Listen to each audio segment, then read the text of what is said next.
Outback Australia in the heat of the day.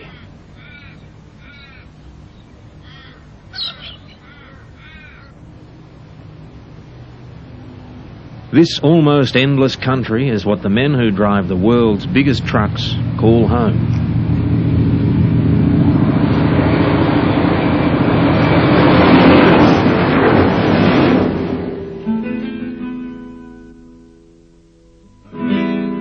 Road trains are as unique to the spreading plains of the Australian outback as kangaroos and emus. They are the lifeline on which the outback relies for its day-to-day existence and its future. It's little wonder that those who take the road trains across the outback have replaced the drovers of a century ago as today's legends on the track. It seems everyone out here has a nickname. For Steve Hare, it's Prickles. His life on the road takes him away from his home in Katherine for more than half the year.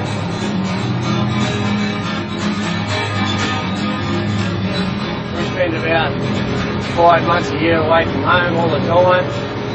You get used to it, but it's good to get home every month or so if you can make it. Your wife, that's the biggest part, is her understanding. If she understands it all, well, everything's sweet. But a lot of guys, women can't hack them being away for so long, and they run in all sorts of strife. You know, they've got to go home every couple of weeks and stuff like that. I'm okay. I can be away for about 2.5 months, but once that's up, I've got to go home.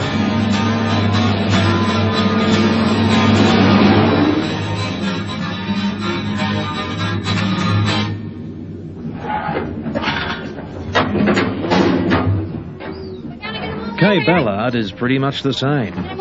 She loves the outdoor life and works at carting cattle too. Truck drivers, they're, I think, a race of their own. Once they sort of do it, they seem to stay at it for years, and then that's it. They give it away, some of them, for a while, but they always usually go back driving after so many years. Whenever we go anywhere to load or anything, they all treat me just the same as anybody else. If I was just another man or just another person there working. You know, we always help one another. That's the main thing, is we work in a convoy, everybody works in a team, and it doesn't just depend on one person. With her husband Sid and son Eric, she drives the rough roads of outback Queensland rather than live an ordinary life.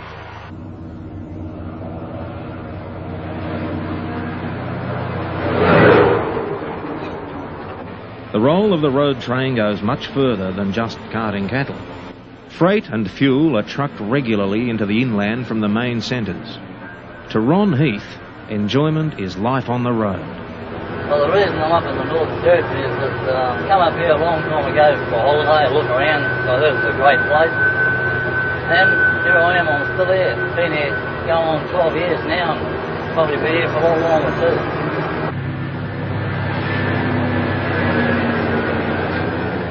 The job that Ron Heath and other freight drivers do forms part of a huge train network without rails.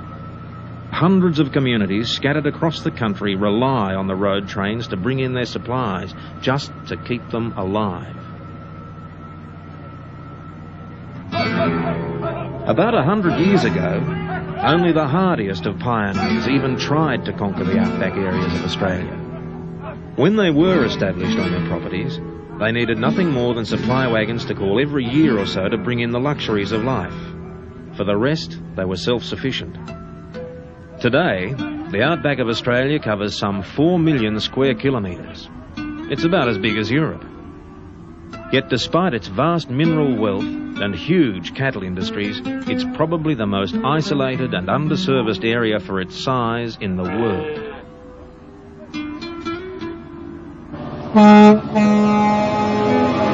The diesel train from Adelaide still provides the only regular form of mass heavy freight transport to the Northern Territory. Daily, it ships into Alice Springs the cargo necessary to make the growing north function smoothly.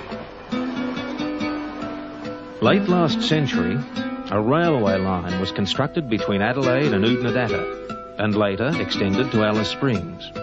Another linked Darwin and Katherine as the first link to bridge the gap between north and south. Unfortunately, a remarkable administrative blunder had the line closed and sections of the track torn up just 1 month before a decision to proceed with bridging the 1,000-kilometre gap was given, leaving the north unserviced by rail.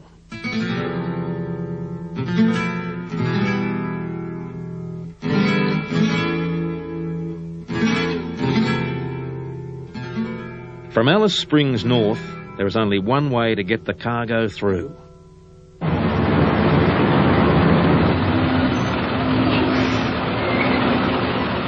Throughout the day, a constant parade of trucks picks up the freight that will service the whole of the Northern Territory. Containers of foodstuffs for the towns and settlements along the way.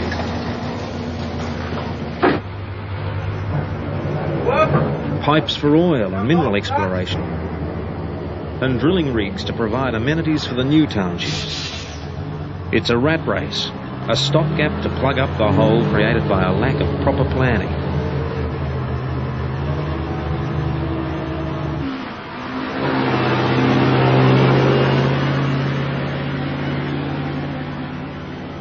Three trailers long and loaded with freight of all shapes and sizes, hour after hour, the road trains fan out from the Alice to deliver their long-awaited cargoes. It's not hard to see why these huge trucks picked up the tag of road trains. Many times they've been criticised for hindering traffic, but no other form of transport comes close to moving so much freight or so many cattle so fast without rails. Today, without the road train, hundreds of small communities throughout the inland would never have survived. Hundreds more would never have been settled. There are only two seasons in the Australian outback, the wet and the dry. During the wet season, the top end is inundated with torrential rains, which makes driving the slippery outback roads a risky business. During the wet, you don't move unless you have to. In the dry, you couldn't hope for better weather. Clear blue skies and not a spot of rain for the best part of 8 months.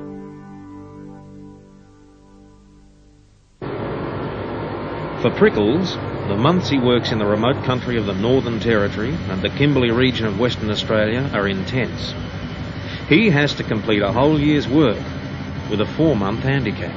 For about 6 months a year, that's all we do is just cart cattle. A lot of people think it's just straight on and straight off like, but you've been out to places where it takes 12 hours to load the cattle, you know, helicopter muster cattle. Their nerves seem to go and it takes a long time to load them, but then you can go to other places and it only takes half, 3/4 of an hour to load 3 double-deckers, you know. The cattle just run straight on, and from there to the meatworks you don't have any trouble.